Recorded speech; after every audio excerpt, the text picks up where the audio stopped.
life giver. He's our life changer.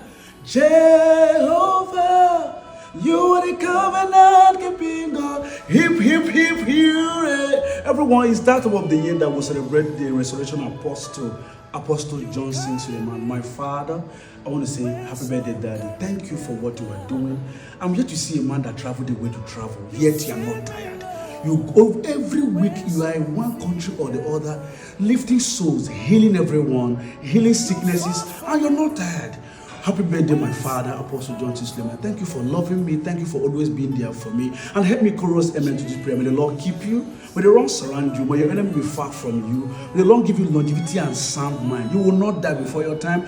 You will fulfill purpose. Thank you for being a generational blessing to everyone around you. Thank you for lifting those widows up. Thank you for feeding generations. May God bless you and keep you. I love you. My name is ONYX. Apostle Johnson, I love you so much. Happy birthday, Daddy.